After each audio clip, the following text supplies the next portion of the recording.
He's challenged panthers in the forest. He's fought off ghosts at Halloween.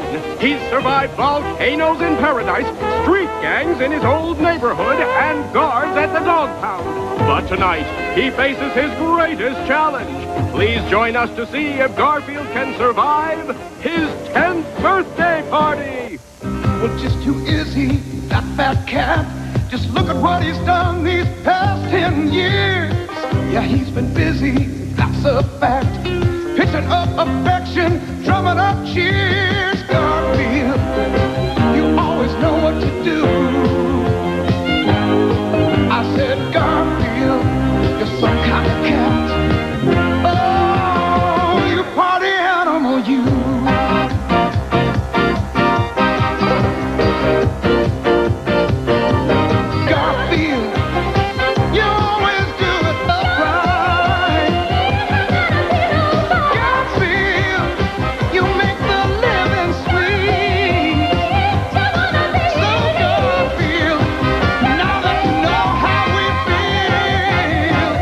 Big, fat, hairy deal. Tonight, we'll look back at 10 years of America's favorite Emmy-winning, pasta-loving fat cat. You'll go behind the scenes to see how Garfield is created for the comic strip and for television. You'll also see Garfield around the world. And now, here is your host for our 10th anniversary party, the creator of Garfield the Cat, Jim Davis.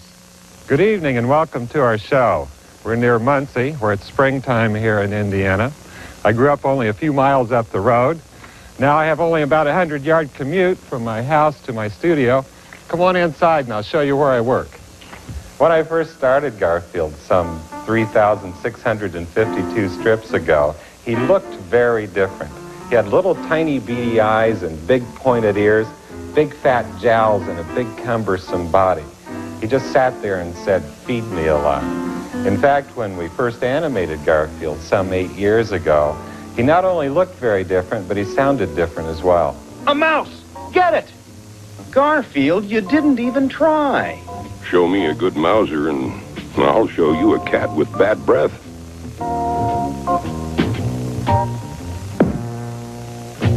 You're too fat, Garfield. Why, I'll bet you haven't seen your feet in years. I have feet. One last olive.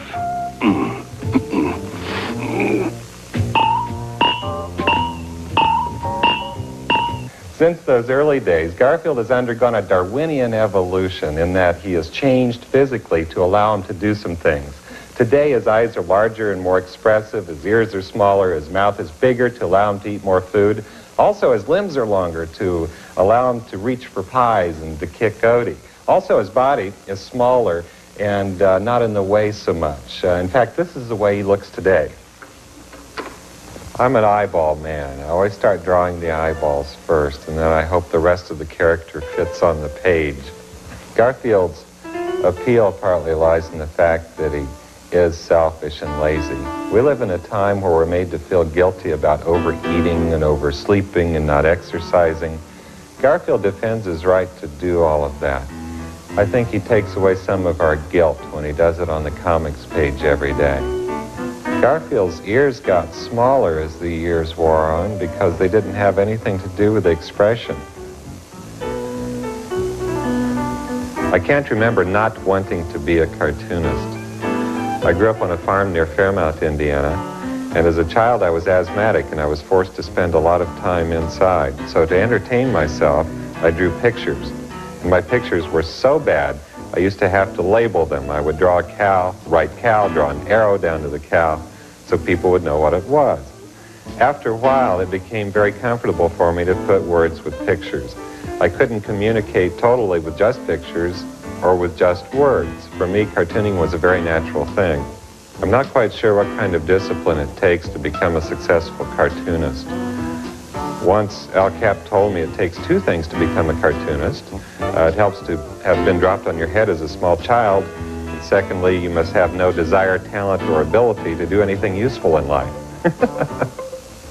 The one thing that's never changed about Garfield is that he has this big, portly figure, or as Garfield describes it, he's queen-sized, big-boned, but he's small for a tanker. He has this bottomless stomach, this limitless appetite that we all wish we had. In fact, his appetites are very human. Garfield is basically a human in a cat suit. A lot of his tastes are so human, in fact, he doesn't care to eat mice. The thought of putting a live rodent in his mouth disgusts him. Garfield's big appetite isn't confined to the usual 3 meals in the day. There's the mid-morning snack, the late morning snack, the early, the late afternoon snacks, the early and late evening snacks. You know, one of these days, eating like that is going to give you a nightmare. Wait and see. A nightmare? Me? Get real. Imagine him thinking I'd have a nightmare from eating too much. Me.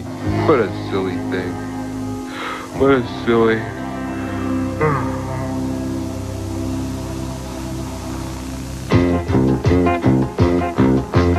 Eat, Garfield, eat with all your might. Eat that pasta, eat it pasta till it's out of sight. Till it's out of sight. Munch, Garfield, munch. Come on, let's do lunch. Make your belly mozzarella crunch, crunch, crunch. Crunch, crunch, crunch. Cheese, salami, ham, and Swiss, whole wheat, rye, and white. Sliced tomatoes, tons of mayo, love at first sight. Garfield, you're an awesome eater, yes, you are the top. Butter, batters, bitter batter, you don't have to stop. Double stack it, you can hack it, yum, Garfield, yum. Don't you miss a crumb. At a dinner, you're the winner. Don't you pause or you'll get thinner. More, Garfield, more, till you can't fit through the door. Eat, Garfield, eat, chow, chow, chow. You've got to stop eating, Garfield. You're getting bigger and bigger and bigger and oh no!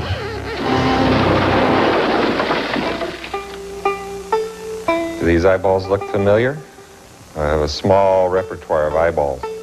John's sort of the everyday American male. He's easygoing. He's a daydreamer. He's a little wishy-washy. He's basically a nice, good-hearted kind of guy.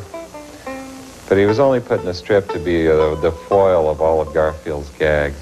His idea of a big evening is watching an Ethel Barrymore film festival. Even though John's a single guy, he considers himself a family man. He takes his boys everywhere. Here's John's idea of a good time on a camping trip. All I need's a loincloth, a little sack of salt. Whatever you hear on the 6 o'clock news, buddy, it ain't my fault. Not my fault. Out here in the backwoods, amongst the leaves and trees, I'm in 7th heaven. Bees, wheeze, fleas? 'Cause camping is my life. Camping is my life. Camping is my life. I'm in 7th heaven, 'cause camping is my life. Hoorah! Take me home. Odie is a delight to work with. He has big ears, a big tongue, and big eyes, and a big heart. The only thing that's tough about doing with Odie is the writing, because he never says anything aside from an occasional arf or a yip or a growl. But his expressions and his body language seem to carry him through the gags. Odie is so rubbery in all of his features. It seems as though he always bounces back from all of the terrible things that Garfield does to him. Even though Garfield and Odie are usually at odds, there are times when they make a pretty good team. Welcome, the Dancing Armandos! This'll be a piece of cake.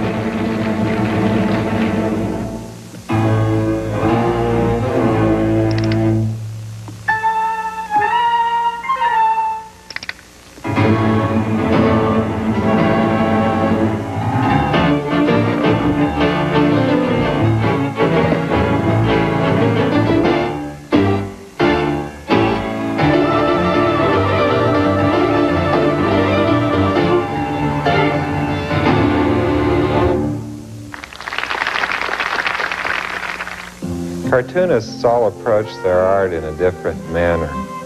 When I do the Garfield comic strip, I sit down somewhere very quiet and I try to visualize Garfield in my head as if watching a television set. And when I see him in a funny situation, I follow it along until it ends in something funny, and then I back up 3 frames and cut it off.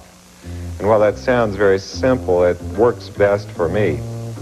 When I hear a gag, I see it at the same time. So rather than just writing the words out, I do a pencil rough, designing the strip and writing the words in at the same time. I work up about twice size from the size you see in the newspaper. From there, it goes to my assistant, Gary Barker, who does a finished pencil blue line of the strip. We like to work in blue pencil because it doesn't photograph in the newspaper and we don't have to erase over the ink. That way the ink doesn't smear. After that, it goes to my assistant, Valette Hildebrand, who does the lettering and the inking on the strip. And then it comes back to me to check the spelling, add my name and the date, and then the strip is sent to New York. Okay, Garfield. In 10 seconds, the timer will go off. Capturing for posterity a portrait of a sophisticated young man and his faithful companion.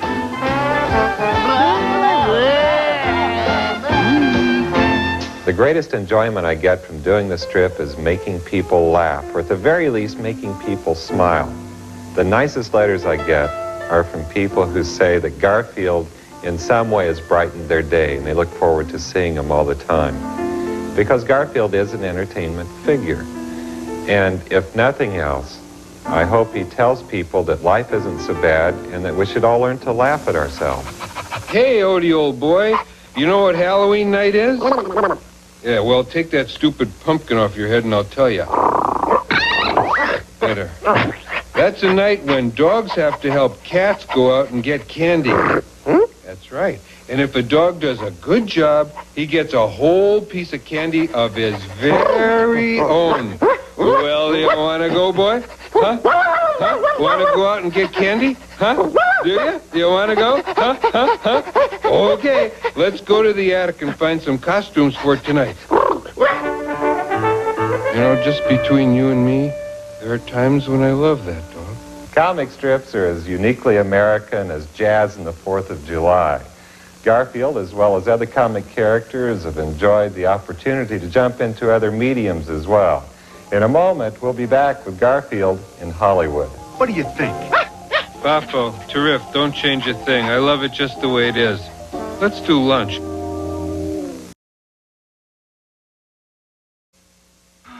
Garfield, you should learn something new each day.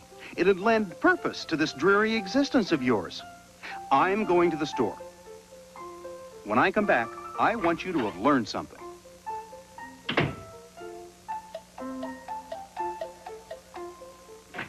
I'm back, Garfield. What did you learn while I was gone? Well, for one thing, I learned how to use your credit card. Oh boy, a banquet. Baked ham, sweet potatoes, cranberry sauce, corn. What's this? It appears to be of the crescent roll family. A true gourmet never shies away from a new taste treat.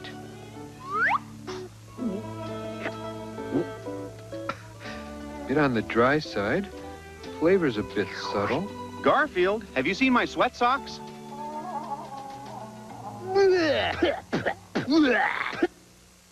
Every now and then, a cartoon character gets the opportunity to transcend the comics page and work in other areas. Garfield has opened a lot of doors for me. Now I get to change hats and work with plush dolls, with publishing, ceramics, a lot of other things. And quite frankly, this has helped me a lot with the strip, because before I knew Garfield as an ink line. Now I get to hold him, touch him, turn him over, and it's given a lot more depth to the character. Another exciting aspect of the Garfield program is working with the animation. Believe it or not, this is a lot more natural for me, because when I write the strip, I see Garfield moving, I hear him talking. It's much more natural to let him go about his business and do his humor than it is to freeze frame him for that 7-inch space in the newspaper to pick the most appropriate action or gesture or whatever. And now here in Hollywood is the director of animation, Phil Roman. Hi, Jim. I just thought the viewers would be interested in seeing how we put together an animated Garfield TV special. What we've chosen to show you today is a section of John, Garfield, and Odie going to their local TV station for a talent audition. We take the script as written by Jim Davis, and we develop what we call a storyboard. There are 6 drawings per page and about 70 pages per script, so we have about 420 drawings per show. We plot out the action and establish the various settings in which the characters will move. These are model sheets. We try to develop each character in every possible situation, happy, angry, sad, and so forth. Then the animators will refer to these model sheets as they create the action. There are very specific directions for the drawing of each character. You can see here how just one pose calls for all sorts of detail. I usually time out a picture on what we call bar sheets. This is where I establish the pacing and continuity of the show. I determine the length of a scene, or close-ups, or long shots, and how the dialogue and action fit in. Once the animator puts enough of these drawings together, then you start to see action like this. About 12 of these drawings will be photographed in 1 second. Our production chief, Ted B. Miller, is checking out our dailies on an editing machine called a Moviola. We do the various actions in what we call pencil test animation. This way we can check the animation in pencil before we go to the expensive color painting.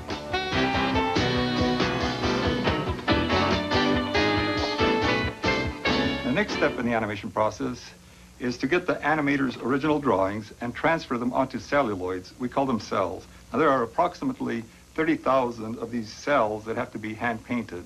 And they're painted by folks like Shannon Meyer here, who's working on one of the cells right now. Shannon, what do you find that's the most difficult when you're painting?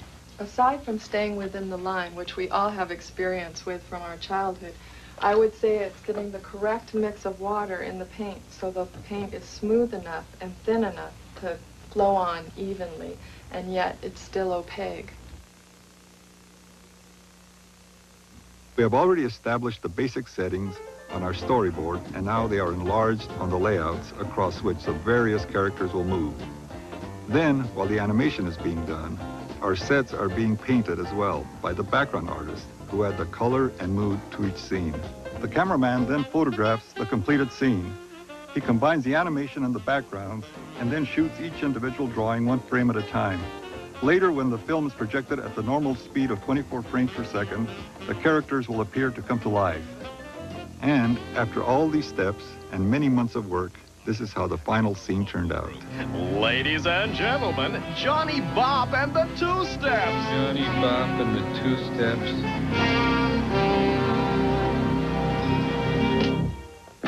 You know the women all call me, they call me the Wizard of Love. Oh, wow, the Wizard of Love. Oh yeah, the women all call me, they call me the Wizard of Love. Oh, wow, the Wizard of Love. They call me the Wizard cause I show them what they don't know how. Oh, wow, the Wizard of Love. Well, I'm greasy as a gizzard, cool as a lizard, but I know how to keep your heart in a blizzard. That's why they call me the Wizard of Love. Oh, wow, the Wizard of Love. So follow that yellow brick road to the Wizard of Love. You guys were great! You were awful. This may not look like Garfield, but in fact it is. A few years ago, the staff and I thought it would be fun to create a book based on all 9 of Garfield's lives. And now we've started to animate Garfield's 9 lives down through the centuries, starting with Cave Cat. In my first life, I formulated many of my likes and dislikes. I disliked my rock bed. On the other hand, you wouldn't believe the size of the pterodon drumsticks.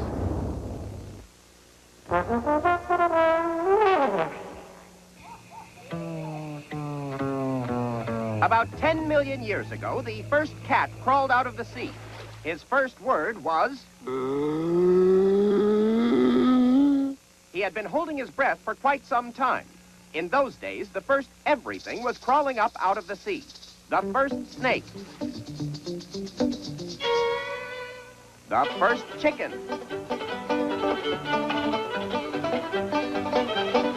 Crabgrass. The first real estate salesman.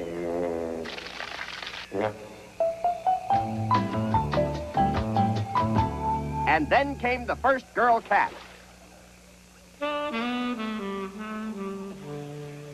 Oh, man.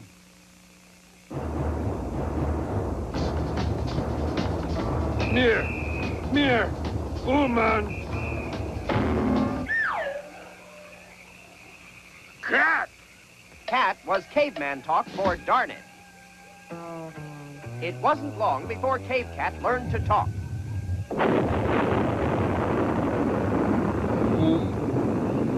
Boom. Meow. Meow. Meow. Yow. Yow. Caveman soon domesticated Cave Cat. Good cat. Good cat. Garfield loves weekends almost as much as he hates Mondays. This fall, he'll be appearing for the first time on Saturday morning television here on CBS. This is our first recording session. We hope that our family of characters can bring a special brand of humor to Saturday's television viewers. 3 very fine actors play our main characters. Garfield is the voice of Lorenzo Music, whose face I have never seen. Odie is played by Greg Berger. Greg has to slobber on cue. The character of John is played by Tom Hughey. Tom and I were fraternity brothers at Ball State University in Muncie, Indiana. Can I get a copy of the Blanton's script? I don't think that's any of your business. Oh, wow, man. Oh, we're wearing our doggy coat, aren't we? Don't we look just precious in our dumb widow doggy coat? When we go on our walk, all the other dogs are going to call you a nerd. I feel so sorry for you. Come on, guys. Let's get ready for our walk. Oh, we're wearing our doggy coat, aren't we? Don't we look just precious in our dumb widow doggy coat? When we go on our walk, all the other dogs are going to call you a nerd. But don't feel bad. You'll be the best dressed nerd ever. Come on, guys. Let's get ready for our walk.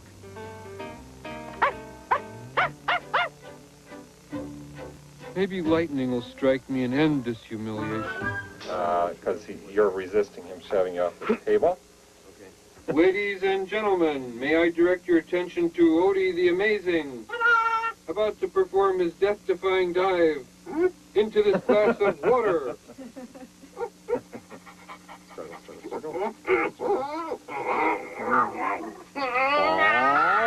Good. Ladies and gentlemen, may I direct your attention to Odie the Amazing, about to perform his death-defying dive into this glass of water.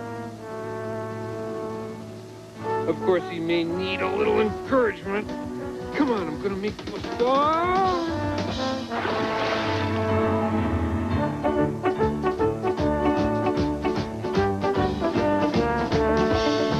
When you own pets, there's never a dull moment. Desiree Goyette and Ed Bogus have written all of the music for the Garfield television specials. Just for fun, I asked them to try and write a theme song in 15 minutes for an upcoming special where Garfield is going to be a great detective. We need a theme song for Babes and Bullets. We're going to do the animation in black and white. We want to do it in the old B-movie tradition. Garfield is going to be a detective, and it's going to be done with a lot of tight cuts a la Dragnet, back and forth. Right. And he's going to be solving a murder mystery. Like a blues And kind of. it's got to be a real bluesy show, yeah. And I always get something first. Right. Well, I got the counter. the music always comes first. All right, How let's about hear it. this? A different breed. Different breed. I like the different breed. Okay, then we've got something like don't have to live. But this was more talking an impersonal approach, though. When he That's all right. No, I like this one. don't have to look hard to find a different breed. We're a different breed, another kind, you know. Claws and clues. You like that one? Claws and clues. Sure. That's good. That's Sure. good. What is it? Clues and claws. Clues. Claws and clues. Claws and clues. Claws and clues on my beat. I pay my dues for my meat. When I put my paws on the street. And claws. I pay my dues on the street. Oh, Got a line Babes and here. Bullets I from love the babes and bullets. I love them all to death. I really want it. Just need this last line. That's all I know. That's why I do it. That's why I do it. Oh, that's a funny line. That's all he knows. That's why all he knows. It's a living, that's why I do it. Okay. All right, let's hear it. Let's hear it. Whole thing? The whole thing. All right, ready? All right, I'll do the intro. Yeah. Don't stop singing. You're going to help me out. Make sure that you... My life's full of babes and bullets. No time to lay back and cool it. I've got cruising claws right here in my paws. I like that. Nothing to do but do it. Don't have to look hard to find. I like it hard to find a different breed, another kind, something like that. From out in the street, didn't feel it hard. That guy in the pinstripe, shopping with his mom. Clothes and clothes on my beat. I'm always going to get that wrong. Pay my dues on the street. A life full of babes and bullets. Now throw this one away. It's a living. That's why I do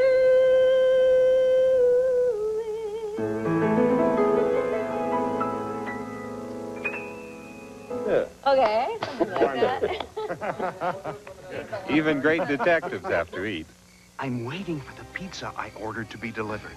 Garfield doesn't know anything about it, and I want to keep it that way. That's it. Gotta go. Bye. Gee, I wonder who's at the door. It couldn't be a pizza because nobody ordered a pizza. It must be a special delivery letter. Certainly not a pizza. Here's your money. Give me the pizza. Goodbye.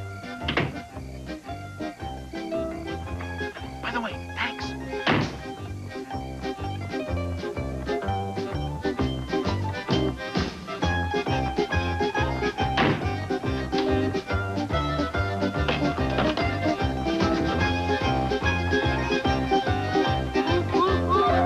I did it!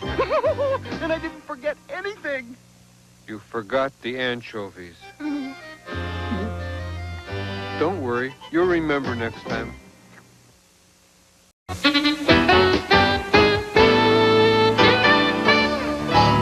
Dinner time, Garfield. Food. I ran out of your regular cat food, so I bought you the dried kind. I'm sure you know what to do with it. I certainly do. Whoa, whoa!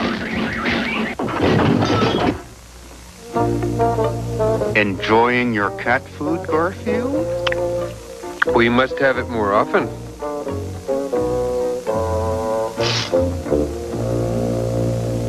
One of America's most popular exports is its comic strips. Every morning, Garfield is read in dozens of countries and languages, from Afrikaans to Spanish. Now, here is Garfield as you've never heard him before. Maldición, mi amo aún debe estar enredado en la cama. Cuesta encontrar a alguien que coopere en estos días.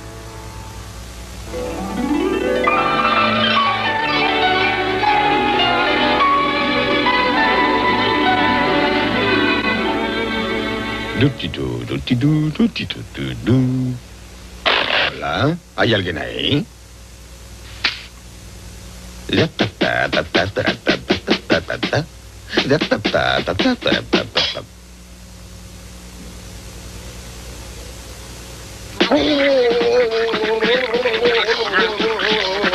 Hola. Buenos días, Encanto. Bienvenido a otro hermoso día con tu animalito favorito. Supongo que querrás desayunar. Eso sería fantástico.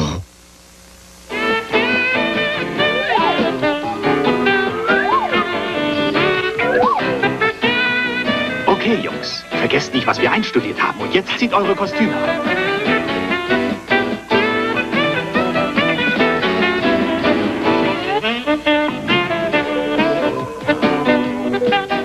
Wo warst du denn noch, Garfield? Einen Konkurrenten auslöschen.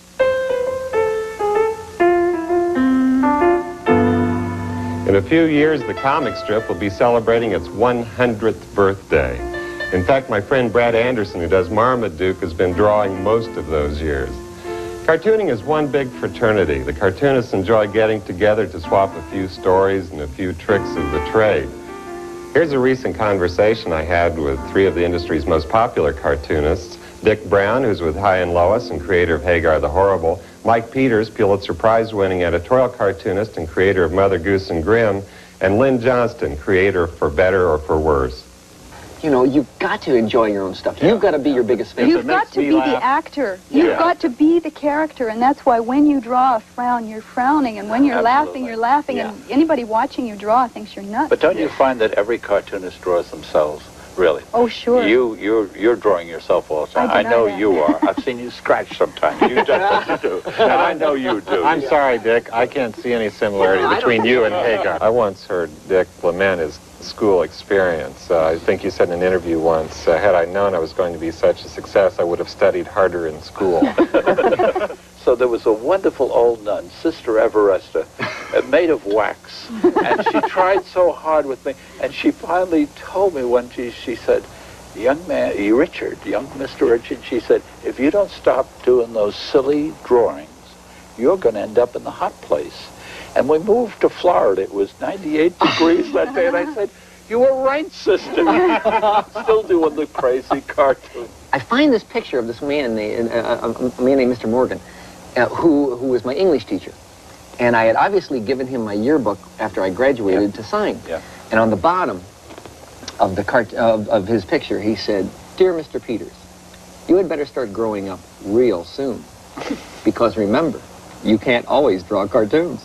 Oh, that's wonderful. Talking to hopeful cartoonists, I asked them about their doodling. Are they a chronic doodler? Do they like to sketch, or do they study the art? If they're chronic doodlers, if it totally occupies their brain, if the clock stops while they're doodling, then they have great hopes of being a cartoonist someday, because the clock has to stop while you're doing your work. Otherwise, you couldn't bear to spend that many hours at a drawing board. That would be too crushing. You have to go into this dream state of being in this other world. It's like a meditation. I go into a new neighborhood, and I'm with these people. I know where the street goes. I know where the bus stop is. I know where the park is. I know what the neighbor's house looks like inside. I know what the wallpaper's like. I mean, you really have to psych yourself into this new dream state, this new community, and then you can think of the relationships. I usually start with drawing a funny picture of the main character, Hagar, in some position or other like that. And sometimes that'll spark a gig. Sometimes you sort of concentrate on a blank piece of paper and say a mantra like, money, money, money, money.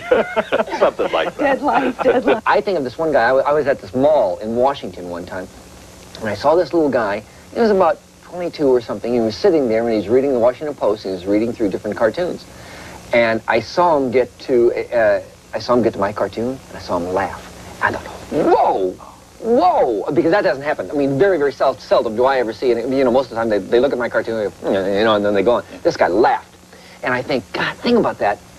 You do something in Dayton, Ohio, you know, Sarasota or whatever, and you draw it. And then you send it to the syndicate. And that's 1,000 miles away. And then they send it out to the newspapers, and then they print it, and they give it to sell it to the people, and then that person opens it up, pow, and you've like tickled them. I mean, from 12,000 I had a miles. great letter one time. It was it's probably the best letter I've ever had.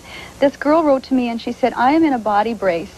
I've just made dinner for my family. I have a 2-year-old child. I am standing at my kitchen counter feeling terribly sorry for myself, eating pears out of a can because I cannot eat and I can't sit down and I'm so miserable. I opened up the newspaper and I laughed at your comic, and she said, I wanted to let you know how badly I needed that laugh.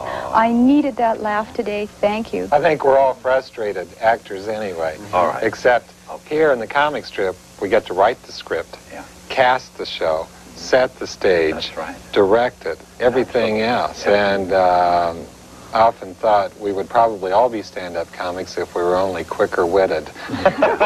As it is, we get all day to think of one funny line. Cartoonists' commitment to brightening our lives isn't just confined to the funny pages. Behind the scenes, they donate a lot of time and energy to charitable causes. Lynn, Mike, and I, along with dozens of other cartoonists, recently joined Dick in Florida for his Joan Brown Cartoon Classic to raise money for the critical care unit of the Sarasota Memorial Hospital. See if you can guess who is drawing some of your favorite characters. Fill my life with just a little color. Through thick and thin, you've seen me through each year. In quiet little ways, you brighten up each day. And reading you is just like looking in the mirror. Sketch me up some laughter, pencil in a smile. Draw out my emotions and play them for a while. Scribble in a punchline, sign it lovingly. Even though we've never met, it's amazing how well you know me. Say for me what I'm afraid of saying. Draw for me what words just can't express. Play for me the role I can't be playing. A moment from the tension, a minute without stress. Sketch me up some laughter, pencil in a smile. Draw out my emotions and play them for a while. Scribble in a punchline, then sign it lovingly. Even though we never met, it's amazing how well you know me.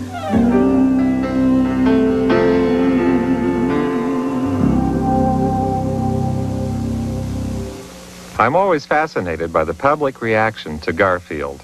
I like Garfield. He's the kind of guy I'd like to hang out with on a Saturday night. You know? So laid back, he's cool. I love the way he acts. He likes to eat, he likes to sleep. Well, he's really cute, but I just don't like cats. What do you think of Garfield? I think he's cute, and I like cats. I'm a more of a Far Side fan. Happy birthday, Garfield. Happy birthday, Garfield. Happy birthday, Garfield. Ugh, a spider. Hold still, little spider, while I squash you with the window. Yeah, I know it's kind of cruel, but it's part of my job.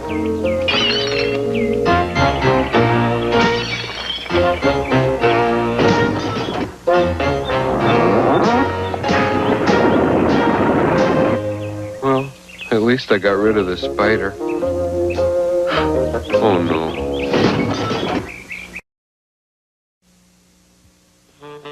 Odie's playing in front of the recliner. Watch this.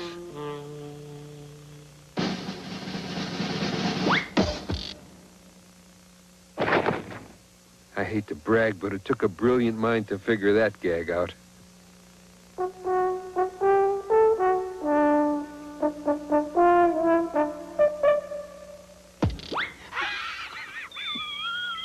Garfield, come and get it.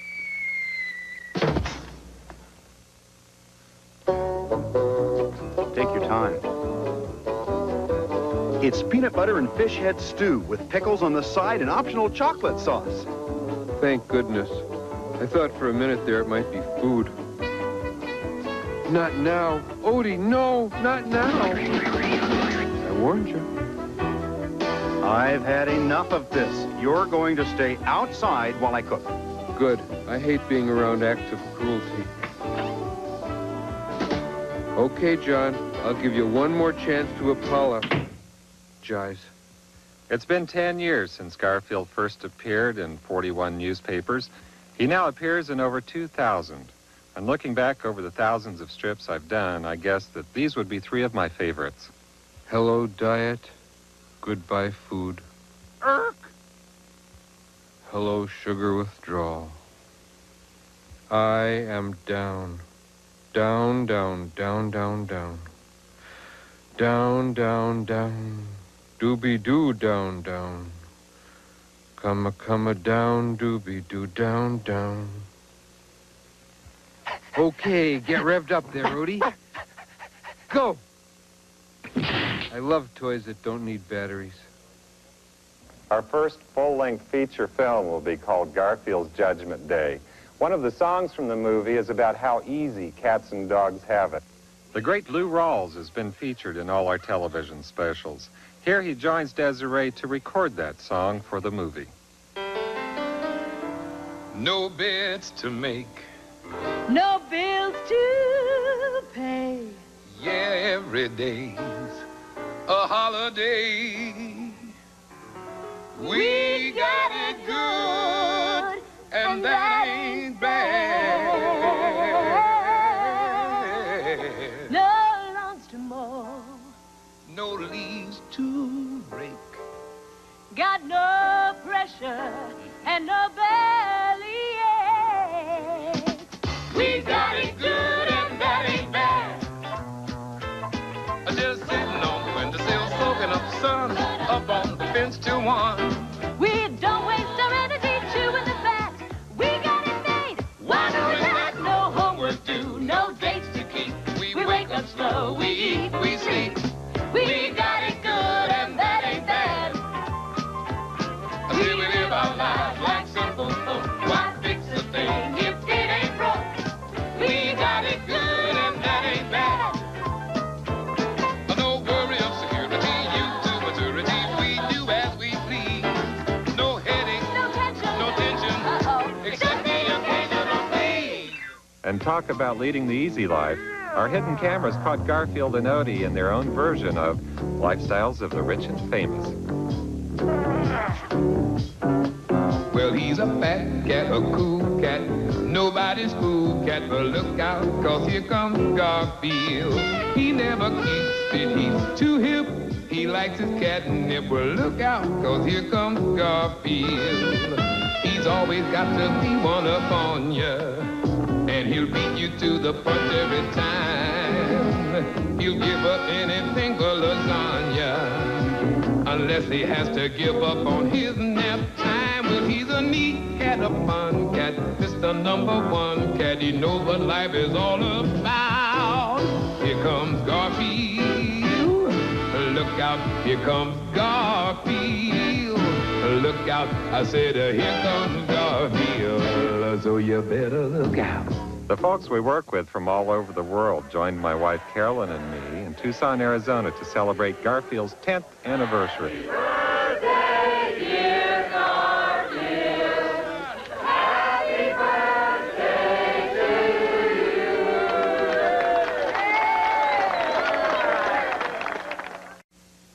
Well, nothing to do today but hang on the old screen door. I'm bored. I'm so bored. Bored, bored, bored, bored, bored, bored, bored, bored. I wish something would happen. Garfield, it's lunchtime. Now, where'd he go? I'm in pain. I'm in real pain. Pain, pain, pain, pain, pain. Now we need some carrots for color. Perhaps some spaghetti for texture.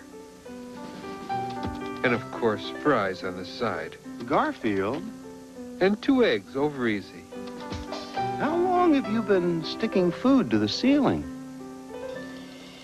Oh, for quite some time now.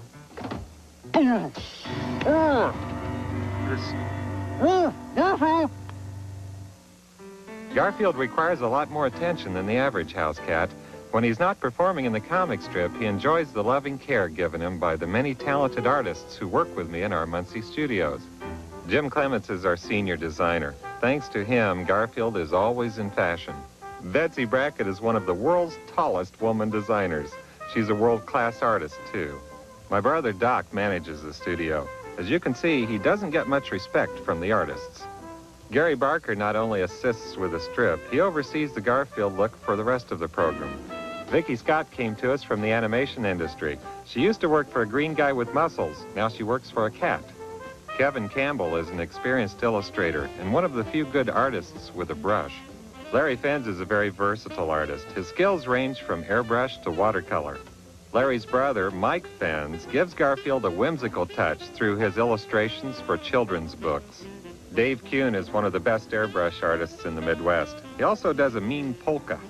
Dwight Ferris is a production artist and one of the few people who can put words in Garfield's mouth. He also does the lettering. Kenny Getzinger is a paste-up and keyline artist. He puts the finishing touches on Garfield. Some of our artists work long distance with Phil Roman in Hollywood on our animated specials. Doug Frankel supervises our animation efforts. The youngest member of our staff, Bob Scott, would rather animate than eat. Ralph Eggleston is proud of his craft and proud of his heritage. He's from the planet Zordog. Eureka! The mother lode. Look at all this great stuff, Odie. With these costumes, we can be anything we want. What should I be? There's so many sides to me. I could be handsome or brave, a king or a slave. It's all up to me. So what should I be? What could I be? What should I be? I could be a scary vampire and turn myself into a bat, flap, flap. Or I could put on some black pajamas, go as a big fat Halloween cat. What should I be? There's so many sides to me. I could be an astronaut, a robot, a hobo, a clown, or an alien creature going out on a town. What should I be? It's all up to me. What should I be? Let's go. We'd like to thank you for being with us on our 10th anniversary and look forward to being with you on the comics page and on television in the years ahead. Quite frankly, after all of this excitement, I think I need to get away from Garfield for a while. So long.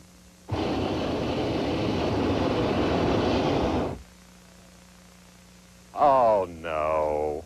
What are you doing here?